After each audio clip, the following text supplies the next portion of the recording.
Então, esse é o Large Hadron Collider. Hadron, porque ele colide hadrons, que era a área de física forte que eu falei, né? O hadron principal que ele colide aí é o próton, certo? Então, isso aqui é um anel enorme, né? E olha lá a circunferência dele, 26 quilômetros, 27 quilômetros, né? Onde os prótons ficam girando aqui dentro, né? Então, você tem prótons girando no sentido horário e no sentido anti-horário, e de vez em quando eles se cruzam. Eu não tenho o desenho deles cruzando, mas de vez em quando eles se cruzam. E quando eles se cruzam, basicamente está pegando um próton, praticamente na velocidade da luz, e batendo de frente com outro próton, andando também praticamente na velocidade da luz. E os dois explodem, saem pedaços para todo lado, né? E a energia que você botou num ponto é tão grande que você consegue olhar mais e mais fundo dentro do próton. Essencialmente é isso, é uma brincadeira de tentar quebrar a coisa em pedaços cada vez menores, né? E é isso que você faz quando você põe muita energia num lugar só. Você olha ao mesmo tempo em escalas cada vez menores e em energias cada vez mais altas. E é aí que aparecem essas partículas do modelo padrão que são mais pesadas, né? Elas não existem na natureza, né? Na natureza elas desaparecem muito rapidamente. Então você produz elas desaparecem. E aí você olha os resultados. Quando elas desaparecem, elas emitem um monte de outras partículas, você olha o resultado e tenta ver o que apareceu lá, né? Isso é isso que esse acelerador faz. Esse acelerador, ele é a maior colaboração realizada pela humanidade para fins pacíficos, né? Nunca nenhum outro trabalho colaborativo tão grande foi feito, nem em número de pessoas. Você tem, além do trabalho de fazer o acelerador operar, você tem grupos que põem os aparelhos deles aqui, tá vendo esses 4 pontos? É onde os prótons que estão indo na direção horária cruzam com os que estão indo na anti-horária, né? E cada colaboração dessas, as duas maiores tem 2.000 pessoas cada, só na colaboração, fora para construir todo o resto. Para ter ideia do tamanho, isso seria o tamanho dele se eu colocasse o centro na Praça da Sé, né? Então, uma ponta estaria passando lá na Barra Funda, que é onde está o IFT, a outra lá na Zona Leste, para lá da ponte da Vila Guilherme, tá vendo? E no lado sul, estaria lá na Vila Mariana. Esse é o tamanho da LHC colocado em cima de São Paulo, né? E aqui tem alguns números, né? Olha lá, eu falei quase na velocidade da luz, está lá quão perto da velocidade da luz ele está. 99,99999, não vou tentar falar todos os 9% da velocidade da luz, né? Então eles dão 11.000 voltas por segundo nesse túnel, enorme, né? E outra, você não quer que esses caras parem, então eles correm dentro desses tubos aqui, ó, que você está vendo, né?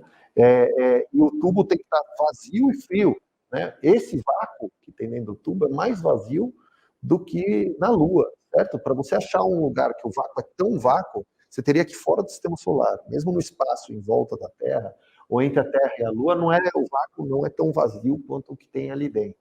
A mesma coisa vale para a temperatura, né? É mais frio que o espaço sideral, certo? E ele produz aqui para a máquina, né? Um dos aparelhos, tem uma pessoa nessa foto em algum lugar, acho que foi cortada, mas uma pessoa mais ou menos do tamanho dessa coisa verde aqui, certo? A pessoa seria o que eu estou mexendo no meu cursor aqui. E ele produz aí 600 milhões por segundo, é uma quantidade enorme de dados, tem todo um desenvolvimento de computação, que você vê que também é enorme, né? A quantidade de dados que você precisa para armazenar, né? Que é um monstro, é a maior construída, certo? É uma das poucas máquinas já construídas que você consegue ver do espaço, dá para ver do espaço, né?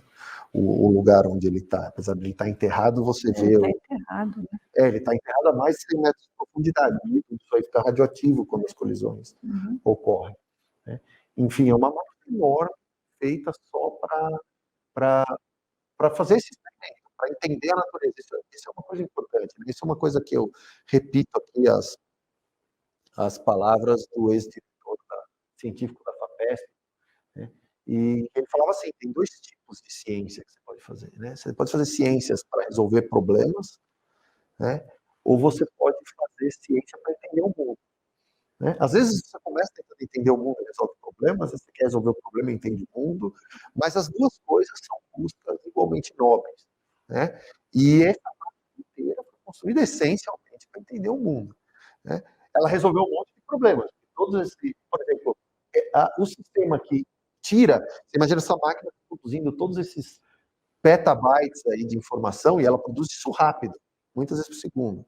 Teve que se desenvolver todo um sistema de computação que pega esses dados, os bits mesmo, os uns e zeros, e tira dali rápido, porque já vem outra medida logo atrás.